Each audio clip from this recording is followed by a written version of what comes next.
Vocês estão prontos, gente? Amém? Hoje a gente vai falar sobre esse tema que é a supremacia de Cristo. E o que nós vamos fazer aqui, você já pode preparar a sua Bíblia aí, ou seu aplicativo, para deixar aberto em Hebreus, porque nós vamos fazer uma exposição em alguns versículos de Hebreus. E, já fazendo um jabá aqui, amanhã às 10 horas nós iniciamos uma nova exposição no canal da Escola do Discípulo de Hebreus. Então, quem quiser acompanhar, você vai poder assistir todo domingo às 10 horas, aqui para o nosso horário, às 11 horas para o horário de Brasília, a exposição do livro de Hebreus, que nós iniciamos amanhã. E eu gostaria de compartilhar um pouquinho do que o autor de Hebreus nos comunica. E essa história que nós lemos na carta aos Hebreus, ela não começa no primeiro versículo e no primeiro capítulo de Hebreus. Quando a gente volta alguns anos antes, e a gente se lembra do momento em que Jesus estava orando no monte, isso está lá em Mateus 17. Jesus estava orando no monte, e aí de repente, enquanto ele orava, aconteceu algo sobrenatural. Elias e Moisés se materializaram ali, ao lado de Jesus. Eu já tentei imaginar essas cenas de várias formas, sabe? Uma fumacinha aparecendo, eles surgindo, ou uma luz assim do céu, eles aparecendo. Eu sei que foi algo sobrenatural, eles surgiram ao lado de Jesus, e os discípulos que estavam com Jesus olham para ele. Aí Pedro vira para Jesus e fala assim: Jesus, vamos montar uma tenda, para a gente colocar uma tenda para Elias, uma tenda para Moisés, uma tenda para o Senhor.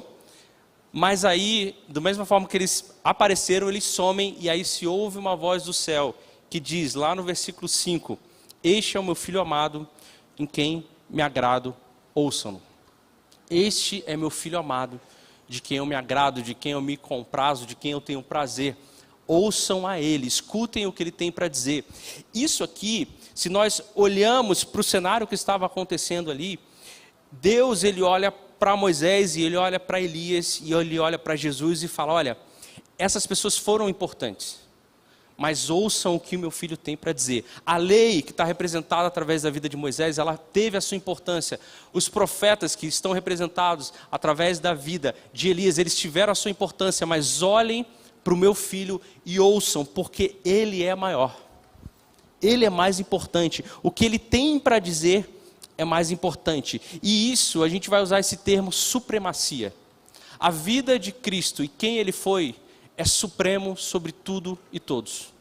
Está além, está acima de tudo e de todos. Eu não sei se você já teve a experiência de tomar um café com alguém, combinar uma reunião ou conversar. Nós brasileiros, nós temos um costume, na verdade os latinos em geral, nós temos um costume que é o quê? Toda vez que a gente vai conversar com alguém, a gente normalmente faz uma introdução. Como é que você está? Como é que está a família? O tempo, né? Seco, né? Normalmente a gente faz isso. Se a gente vai para outros países norte-americanos, europeus, normalmente não tem essa introdução. Eles já vão direto para o assunto. Eles já vão direto naquilo que eles estão falando. Quando nós iniciamos a carta aos Hebreus, o autor ele pula toda essa introdução e vai direto para o assunto. Parece que quando a gente começa a ler em Hebreus, existia algo importante a ser tratado, algo urgente, algo que realmente era um grande problema, que o autor ele não perde tempo se apresentando. Tanto que nós não sabemos quem escreveu a carta aos Hebreus. Ele não perde tempo comentando. Por exemplo, se a gente lê todas as cartas do Novo Testamento, como é que começam elas? Paulo, servo de Cristo, falando para a igreja na galáxia, eu mando os meus abraços, Timóteo está aqui do meu lado, está mandando um alô. Normalmente ele começa a fazer essa introdução. Quando a gente olha para Hebreus, não tem nada disso.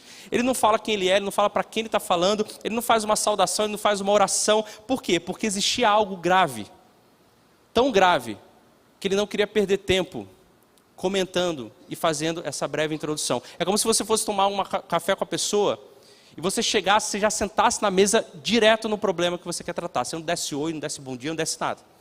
É assim que o autor de Hebreus está fazendo. E qual que era o problema? Qual que era essa grave situação que o autor de Hebreus ele quer tratar? As pessoas estavam abandonando Cristo. Era isso. As pessoas estavam deixando a Cristo por outras coisas. E era interessante, e a gente vai ver isso na carta, é que esse processo de deixar a Cristo, o autor de Hebreus ele vai dizer que é um processo lento, imperceptível às vezes.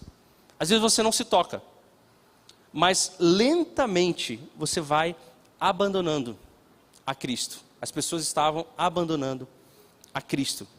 É mais parecido como se você entrasse no rio e não percebesse que o rio tem correnteza, e quando você olhasse se está longe da margem ou longe do lugar que você estava. Você já viveu essa experiência? Ou na praia também? Quando você olha, você está a metros da onde você estava, porque lentamente a corrente vai te levando sem você perceber. É isso que o autor de Hebreus queria dizer.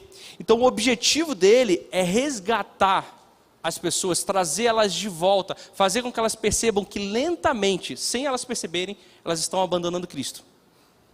Então ele quer fazer isso mostrando que Cristo é superior.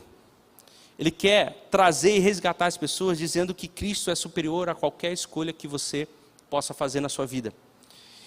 E nós vamos falar justamente de quem Cristo é, para que a gente entenda o que significa ser supremo ou superior sobre todas as coisas. Depois a gente vai falar sobre o que acontece quando nós não vivemos essa verdade na nossa vida, porque você pode até crer, mas uma coisa é você crer e viver aquilo que você crê.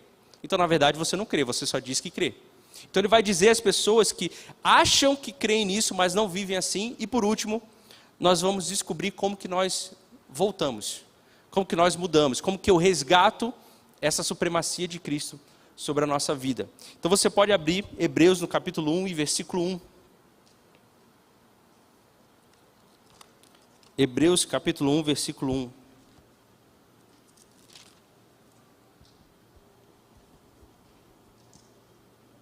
E pode deixar aberto aí.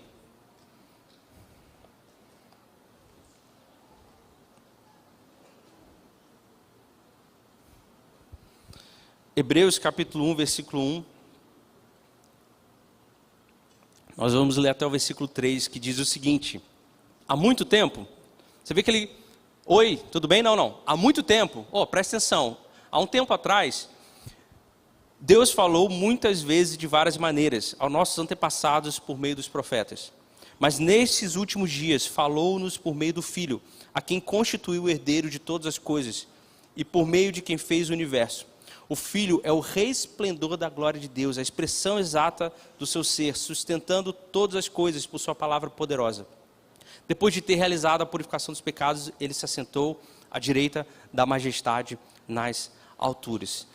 A primeira coisa que o autor de Hebreus vai nos dizer é que antes, Deus ele havia se revelado. Deus ele estava se revelando, estava se comunicando a toda uma nação, a várias pessoas, só que essa revelação ela era fragmentada, era como se fosse um quebra-cabeça, com peças faltando. Então as pessoas ouviam os profetas, elas liam o Pentateuco, tinha outras maravilhas que aconteciam e aquilo revelava um pouco de quem Deus era. E aí eles ouviam e falavam, entendi, Deus é assim, mas Deus também é assim, mas Deus também é assim. Então havia esses fragmentos na história que o povo ia conhecendo sobre Deus, só que isso não era suficiente. Então quando Jesus vem, ele revela tudo o que nós precisamos saber sobre Deus. Não é tudo que Deus é, mas é tudo que a nossa mente inferior consegue entender de quem Deus é. É como se as pessoas ficassem juntando peças, aí visse Jesus e ele fosse o quebra-cabeça completo. Ele revelasse quem Deus é e falasse como a voz de Deus, mais do que qualquer outra revelação. Isso quer dizer que eu não preciso somar nada à vida de Jesus, ou buscar nada além de Jesus. Então, é por isso que existem talvez outras religiões que somam literatura à Bíblia, e nós não concordamos com isso. Por quê? Porque nós olhamos para a palavra, vemos quem Jesus é e aquilo é suficiente para eu saber sobre tudo o que eu preciso saber de Deus. Então Jesus é essa pessoa. E antes, ele se revelava de várias maneiras. Deus, ele dava sonhos, ele era uma nuvem no deserto, ele era uma tocha de fogo, a sarça ardente, ele era uma mão invisível que escrevia na parede. Mas hoje, a revelação que nós temos de Deus é o próprio Jesus. Então Jesus não é só a revelação completa, mas ele é a revelação do próprio Deus. Nós não precisamos buscar outras revelações. Nós não precisamos ir atrás de outros profetas. Jesus, ele é suficiente para nos falar tudo o que nós precisamos sobre quem Deus é. E ele continua no versículo 2, mas nestes últimos dias falou-nos por meio do Filho. nesses últimos dias, os dias que nós estamos vivendo, ele está dizendo, olha, Deus ele falava, mas a boa notícia é que ele continua falando conosco. Deus continua se comunicando, Deus continua interagindo. Ele falou antes e ele fala agora, e ele vai continuar falando com a nossa vida, com cada um de nós. Isso é muito importante, gente, sabe por quê? Porque se Deus não fala, não tem como a gente saber nada sobre a nossa vida, sobre o universo, sobre todas as coisas criadas, ou sobre o propósito e a esperança dele para a nossa vida. E se nós não temos como saber disso, nada faz sentido. Sim ou não? Se Deus não se comunica, eu não tenho como saber de nada. Se eu não sei de nada, a minha vida é qualquer coisa. Eu posso ver da maneira que eu quiser. Nada faz sentido. É por isso que é tão importante a gente entender que Deus continua falando. E continua falando hoje conosco. Porque é através do que Deus fala, que nós podemos entender a nossa vida e o nosso propósito nessa terra. E o que Ele tem para nós. E talvez você esteja pensando, como eu já pensei algumas vezes, falar, mas Deus fala, mas eu nunca ouvi Deus. Eu nunca tive uma experiência de ouvir Deus. Como nós ouvimos Deus falar? Quando nós lemos a palavra. Porque quando nós lemos a palavra, nós lemos sobre Jesus e Ele é a revelação do Pai. Então se nós dizemos que Deus não fala conosco, é porque nós estamos mantendo a Bíblia muito tempo fechada. O pastor Yuri Breder tem uma palavra, eu não vou lembrar direito a palavra que ele fala, a frase, mas ele diz que não há silêncio de Deus para aqueles que mantêm a Bíblia aberta. Deus continua falando. E essa é uma notícia maravilhosa, porque se Ele continua falando, quer dizer que eu posso ler a palavra e falar com o autor do universo. Quando eu leio Salmos, não é Davi falando, é o próprio Deus falando. Quando eu leio Romanos, não é Paulo se comunicando, mas é o próprio Deus comunicando sobre como Ele quer que eu viva a minha vida. Ou as coisas que eu preciso fazer, ou as coisas que eu preciso mudar. Então essa é a revelação de Deus através do Filho.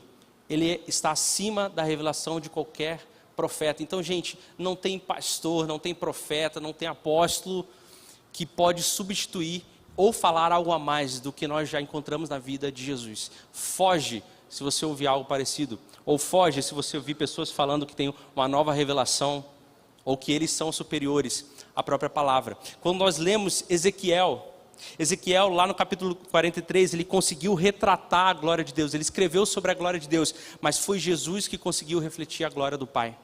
Isaías, lá no capítulo 6, ele conseguiu expor a natureza de quem Deus é, mas foi Cristo que manifestou a santidade e a justiça de Deus. Em Jeremias 10, ele conseguiu escrever sobre o poder de Deus, mas foi Cristo que nos mostrou esse poder, se encarnando, morrendo e ressuscitando. Esse é o nosso Cristo, é por isso que nós dizemos que Ele tem a supremacia, que Ele está acima de todos. E, gente, imagina todos os personagens e as histórias do Antigo Testamento que nós temos. Vamos olhar para Abraão e se lembrar. Abraão recebeu uma promessa de que ele teria um filho, que seria uma grande nação, que abençoaria toda a terra. Abraão, ele não viu a promessa dele se cumprindo. Nós olhamos, por exemplo, para o povo do Egito, onde Deus estabeleceu uma promessa sobre eles. Depois, nós temos até a grande promessa que nós encontramos lá em Gênesis, onde o próprio Deus fala que virá alguém que esmagará a cabeça da serpente.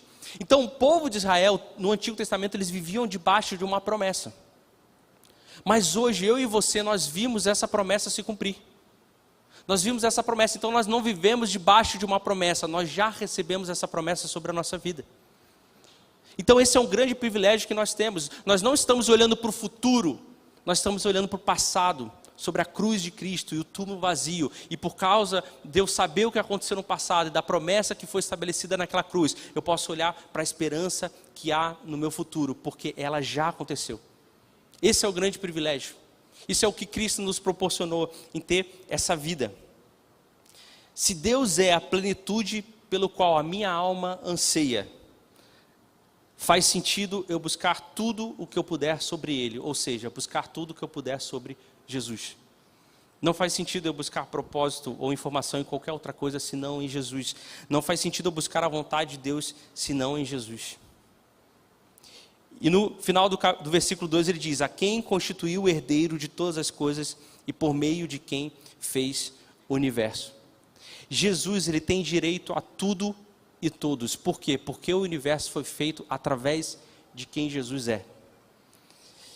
Tudo foi feito. E essa expressão aqui, universo, ele não está falando só das coisas físicas. Mas a gente está falando das coisas físicas e das que são invisíveis também. Então, quando a gente pensa sobre o que é invisível, a gente lembra dos anjos, a gente lembra de tudo que aconteceu, a gente lembra até da eternidade que a gente vai passar ao lado de Jesus. Tudo isso foi feito através de Jesus. Eu e você fomos feitos através de Jesus. Gente, literalmente, você pertence a Jesus, porque você foi feito através dele. Ser humano, qualquer ser humano, seja cristão ou não cristão, tem a assinatura de Jesus sobre ele. Porque ele só existe porque ele foi feito através de Jesus. Nós pertencemos a Jesus. E nós pertencemos a Jesus não só nesse momento, mas quando nós vivemos eternamente junto com ele. Aquilo só existe porque foi feito através de Jesus. A sua eternidade, ela só existe porque Jesus um dia falou para ela existir. É por isso que ele é supremo. É por isso que não há nada igual. É por isso que faz sentido perguntar para Jesus sobre como ele quer que eu viva a minha vida. Porque se eu pertenço a ele, se eu sair dele, se eu literalmente sou fixado a Jesus, não importa o que eu creia, faz sentido eu perguntar sobre o Criador do universo. E o mais interessante disso, sabe o que é? E o mais poderoso, é que a mesma voz que criou e sustenta o universo, a mesma voz que é a mesma voz que fala a cada um de nós. A mesma voz que criou todas as coisas que nós vemos e que nós não vemos, é a mesma voz que pode falar individualmente com cada um de nós no nosso quarto, quando a gente estiver de joelhos orando. Eu lembro de uma frase, eu não lembro quem falou, mas ele comentou que uma senhora, na sua casa humilde, no seu quarto trancado, de joelhos no chão, orando, tem mais poder do que qualquer autoridade desse mundo, do que qualquer presidente nessa terra. Porque ela está falando com o autor do universo, que criou todas as coisas. Porque ele continua falando e ele fala conosco. Amém? E ele continua no versículo 3 dizendo: o Filho é o resplendor da glória de Deus, é a expressão exata do seu ser, sustentando todas as coisas por sua palavra poderosa. Depois de ter realizado a purificação dos pecados, ele se assentou à direita da majestade nas alturas. A primeira coisa que ele fala é que Cristo é o resplendor da glória do Pai. Ou seja, ele tem a mesma qualidade de glória que o Pai tem. Ele reflete, ele emite essa glória para a nossa vida. É literalmente a presença de Deus sobre a nossa vida. A gente lê aquela história do povo no deserto e lembra daquela coluna de fogo durante a noite e daquela nuvem durante o dia sobre eles, aquele feito sobrenatural. Esse mesmo Deus, essa mesma glória, esse mesmo poder está hoje falando conosco que nós podemos nos encontrar com Ele. E o mais interessante é que quando nós falamos sobre dar glória a alguém, nós damos glória a pessoas que fizeram alguma coisa extraordinária. Então a pessoa fez algum feito extraordinário, fez algum ato heróico, a gente dá glórias a essa pessoa. Então quando nós lemos no texto que ele é o resplendor da glória de Deus, ou seja, nós damos glória a Cristo, por que nós fazemos isso? Qual foi o grande feito de Jesus na história? Ele simplesmente se rebaixou à criatura, morreu por você, que era a criação dele, e ressuscitou para que eu e você tivéssemos vida eterna. É por isso que quando nós glorificamos a Jesus, nós estamos nos lembrando da morte e da ressurreição dele. Esse é o grande feito heróico que Jesus teve. Esse foi o grande feito extraordinário que Jesus tem. Por isso que nós damos glórias a Ele. E Ele diz que Ele é a expressão exata do ser de Deus. E essa palavra quer dizer que literalmente Ele é o carimbo da imagem de Deus. É por isso que a nossa caminhada é para se parecer com Jesus. A nossa caminhada nessa terra é para eu me parecer com Ele. Porque cada vez que eu me pareço mais com Jesus, eu volto à origem, que é ser a imagem do Deus que me criou, porque foi isso que ele fez no Jardim do Éden, quando a gente lê, né? Criou o homem, a sua imagem, mas o pecado distorceu essa imagem. Então quando eu retorno para Jesus, eu retorno à minha imagem original. Então se existe um propósito na minha vida, é buscar sempre caminhar como Jesus caminhou nessa terra. Porque aí eu vou estar cumprindo a missão que desde o início Deus nos deu para se parecer com Ele. E ele finaliza esse versículo 3 dizendo: sustentando todas as coisas por sua palavra poderosa. A vida de Jesus foi o que impediu de tudo que nós conhecemos ser lançado na inexistência. Eu não estou falando nem de morrer, não. Eu estou falando de deixar de existir. A vida de Jesus foi o que impediu a minha vida e a sua vida de simplesmente a gente ser lançado em algo que não existe. Não dá nem para a gente conseguir descrever isso em palavras. E isso é interessante porque quando fala sobre a inexistência, também está falando sobre a eternidade. Então, o fato de eu e você termos a esperança de que estaremos eternamente ao lado dele, só é possível não só porque ele criou a eternidade através da vida dele, mas porque ele mantém as coisas sustentando. E a palavra aqui, que é como se fosse Jesus suportando todas as coisas sobre o ombro. Jesus suporta todas as coisas que nós conhecemos, todos nós, sobre os ombros dele, porque se ele não fizesse isso, a gente seria lançado na inexistência. É curioso pensar que o soberano, que não só criou, mas que sustenta todas as coisas, chegaria a um ponto tão baixo, de se rebaixar àquilo que ele criou e às coisas que ele sustenta, para morrer por isso. E foi isso que ele fez. Cristo não é só o meio pelo qual tudo existe, mas ele também é o meio pelo qual tudo se mantém existindo. Essa é a supremacia de Cristo. Esse é o valor que nós devemos dar para Cristo. E ele finaliza esse versículo dizendo: e ele se assentou à direita da majestade nas alturas. E essa ilustração a gente não consegue descrever, porque é algo que a gente só consegue imaginar como é, mas se a gente pudesse dar uma ilustração, é como se Jesus sentasse não para descansar de um esforço que ele fez, tipo assim, nossa, que trabalhão foi salvar. Imagina, salvar o Rafa, deu muito trabalho, salvar o Luan, Deus não está descansando, mas ele está sentado, ele está satisfeito pelo trabalho que ele fez. Ele está olhando para todos nós e falou: graças a Deus que eu sustento e criei a cada um deles. E eu estou satisfeito, sentado aqui, agradecendo por isso. Jesus está sentado à direita da majestade, que é o próprio Deus, olhando para cada um de nós e nem em um minuto se arrependendo do que ele fez e ele continua fazendo, que é sustentando eu e você, para que a gente continue existindo. William MacDonald, no comentário bíblico, vai dizer: ao seguir o caminho de nosso Senhor desde a criação até o Calvário e depois a glória, quase perdemos de vista os profetas. Embora fossem ilustres, eles retrocederam às sombras.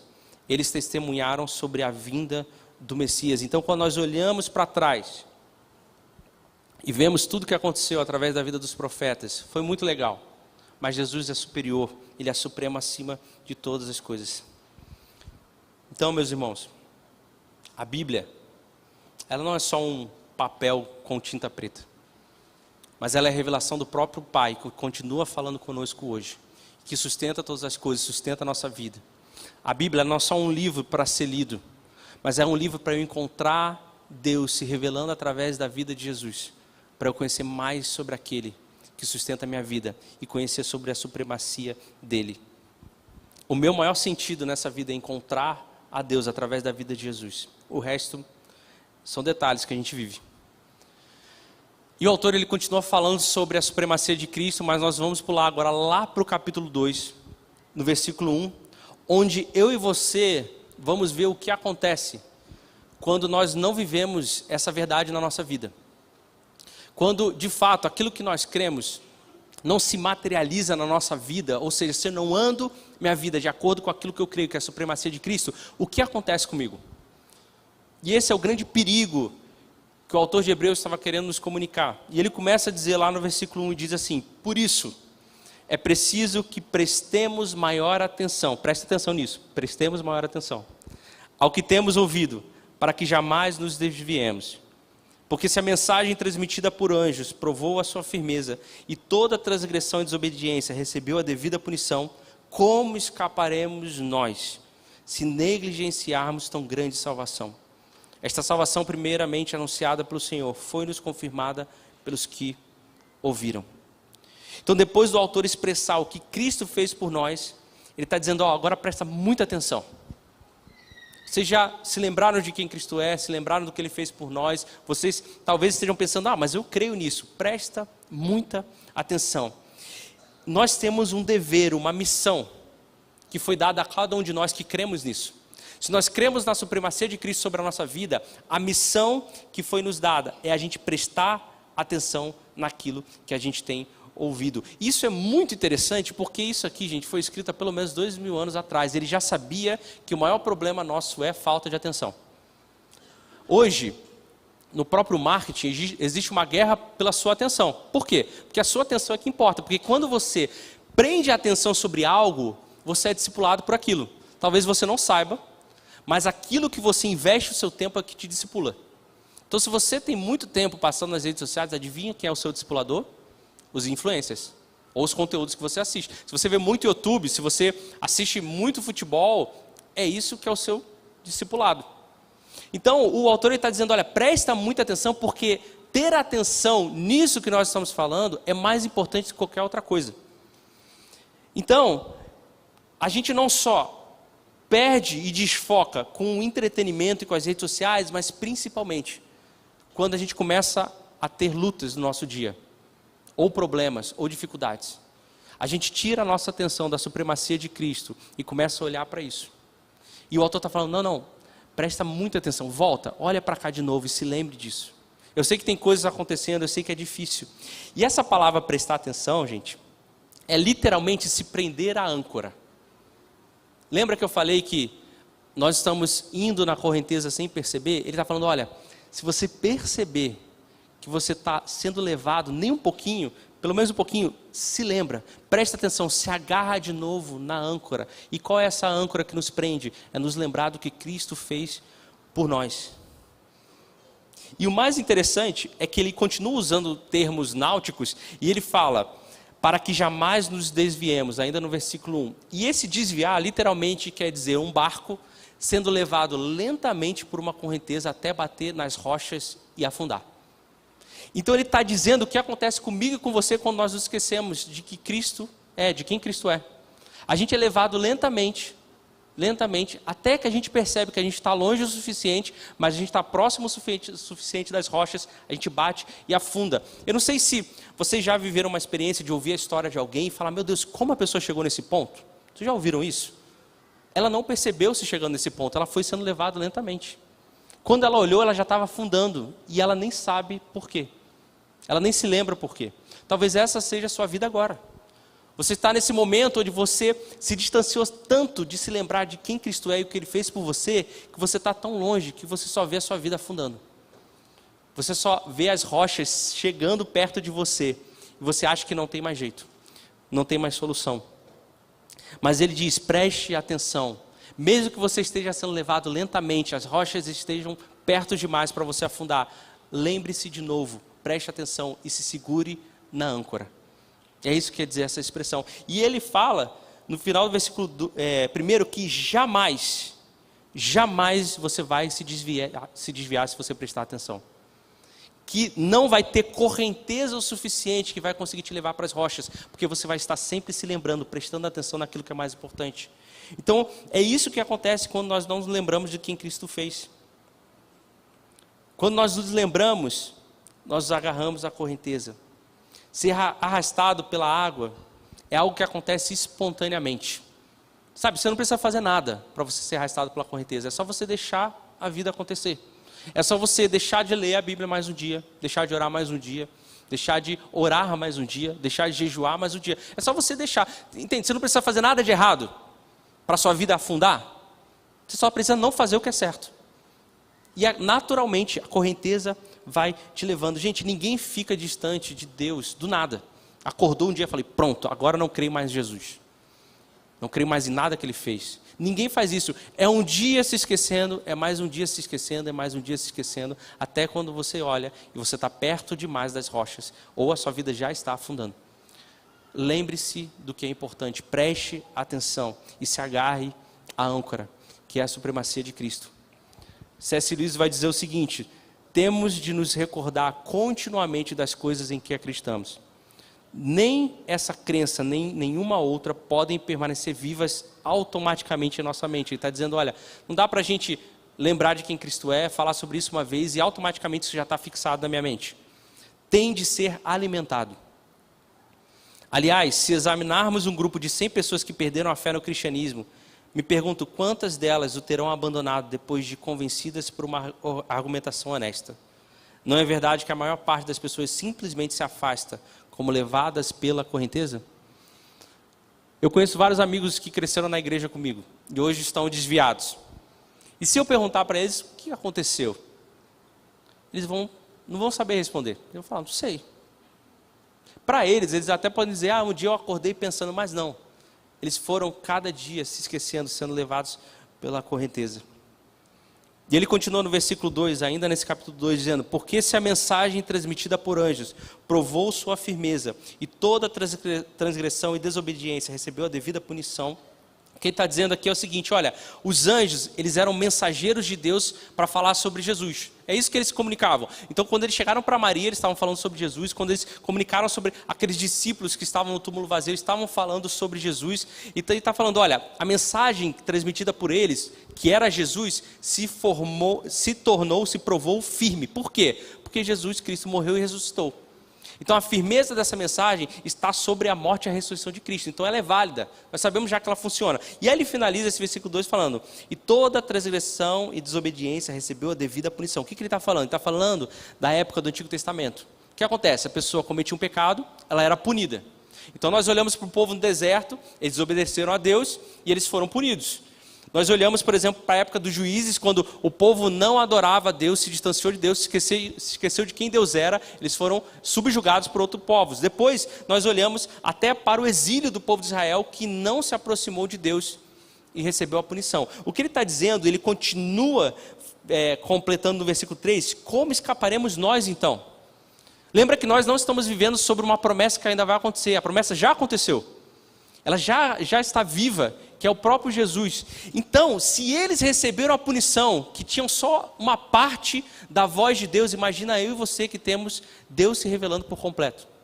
Como que a gente vai escapar disso? Ele está dizendo que nós, de alguma forma, quando nós não nos lembramos da supremacia de Cristo, nós negligenciamos a salvação que foi derramada sobre nós. Isso é muito importante porque Dietrich Bonhoeffer, que é um escritor alemão, ele vai dizer que isso se chama graça barata. O que quer dizer isso? A graça barata é aquela que desenvolvemos em nossa vida sem antes estremecer pela santidade de Deus.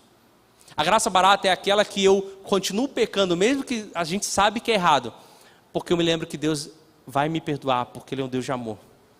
Deus já te perdoou. Mas quando nós fazemos isso, nós estamos negligenciando a salvação, nós estamos literalmente jogando a salvação na lama do que Cristo fez por nós. E logo nós, que temos a revelação completa dele, e logo nós, que Deus fala diretamente conosco. Como que a gente vai escapar disso? A gente não vai escapar. Não tem como escapar. E aí eu queria agora que a gente pulasse lá para o versículo 10. Capítulo 10, perdão, versículo 22. De Hebreus, onde o autor, depois de nos lembrar de quem Cristo é, da supremacia de Cristo, depois de nos lembrar o que acontece com a gente e o que nós fazemos quando nós não nos lembramos dessa supremacia, o autor ele começa a nos dar algumas dicas de como nós podemos viver essa salvação da maneira correta, de como nós devemos viver quando nós nos lembramos de quem Cristo foi e do que Ele fez por nós. Lá no capítulo 10, versículo 22.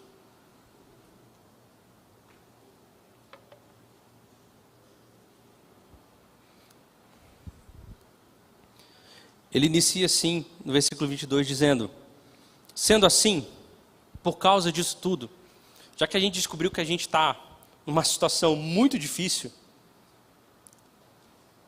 aproximemo-nos de Deus com o coração sincero e com plena convicção de fé, tendo os corações aspergidos para nos purificar de uma consciência culpada e tendo os nossos corpos lavados com água pura.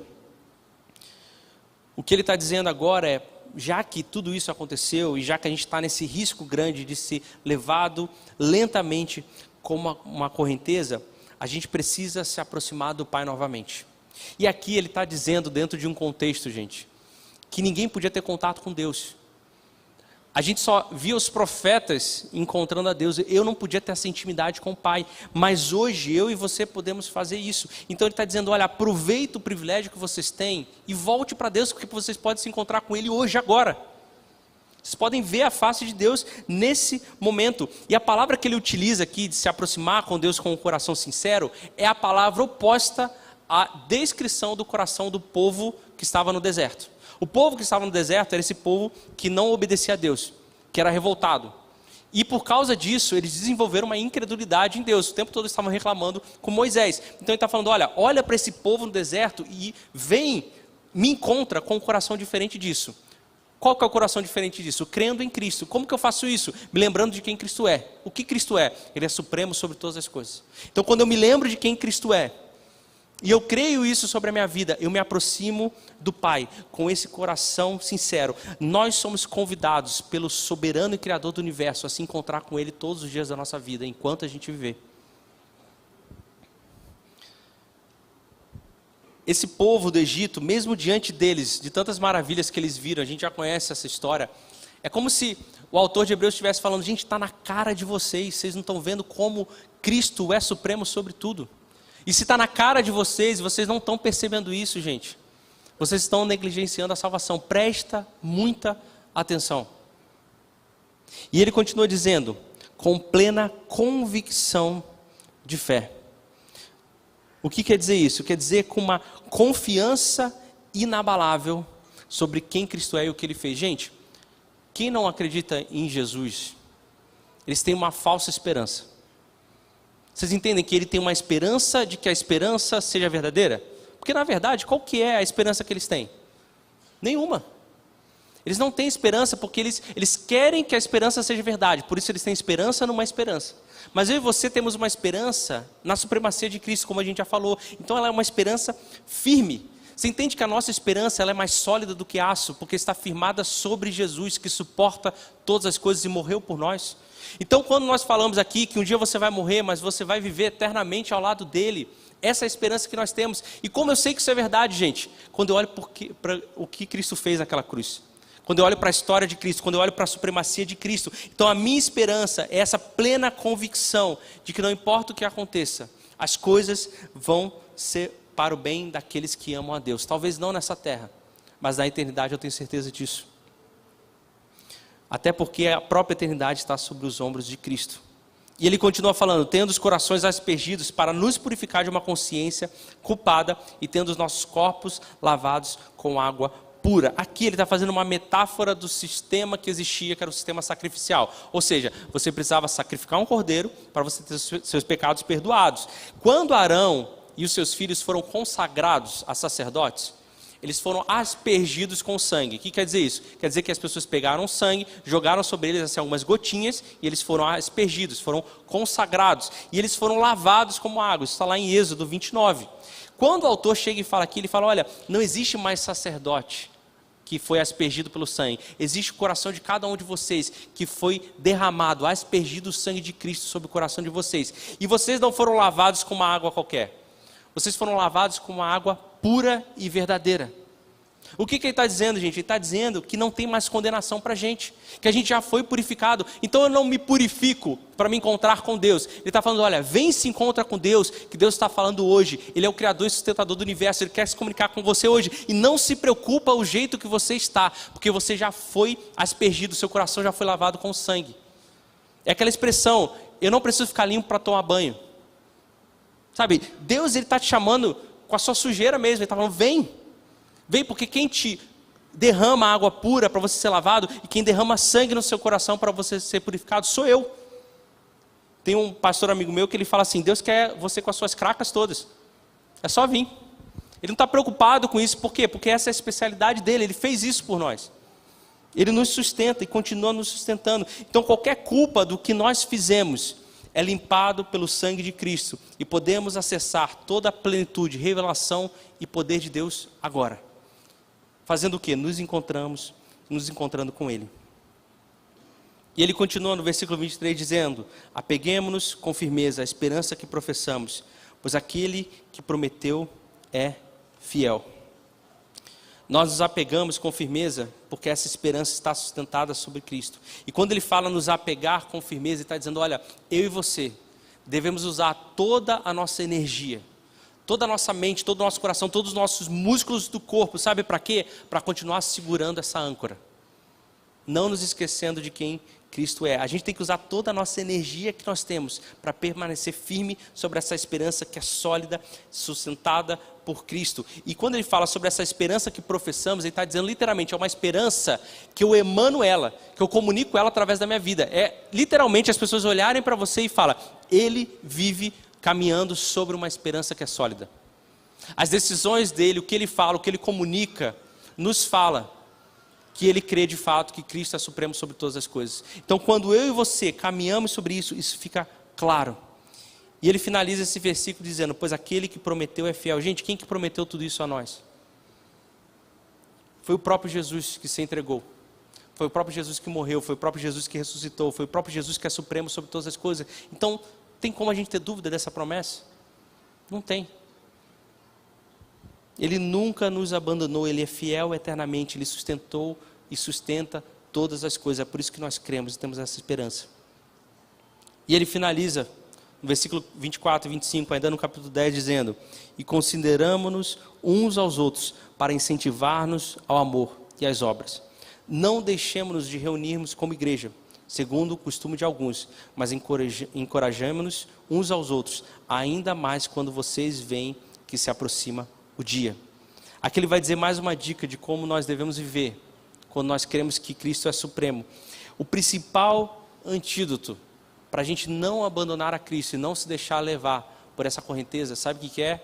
É literalmente viver em comunhão. Vir à igreja. Normalmente, um dos primeiros pontos daquelas pessoas que nós conhecemos que se desviaram é parar de vir à igreja. É a primeira coisa que começa a acontecer. Gente, vir à igreja não é só uma religião, não é só algo que eu faço sábado ou domingo. Vir à igreja é uma ordem de Cristo, porque Ele sabe que esse é o maior antídoto para que a gente nunca se esqueça de como Ele é supremo sobre a nossa vida.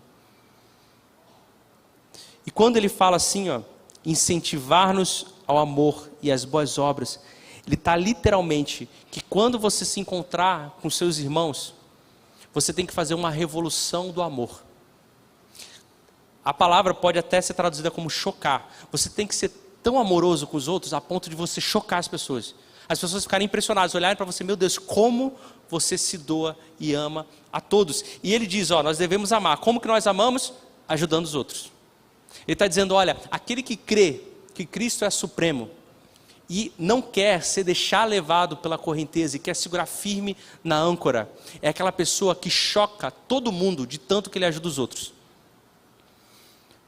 É literalmente o tempo todo pensar como eu posso ajudar o meu irmão.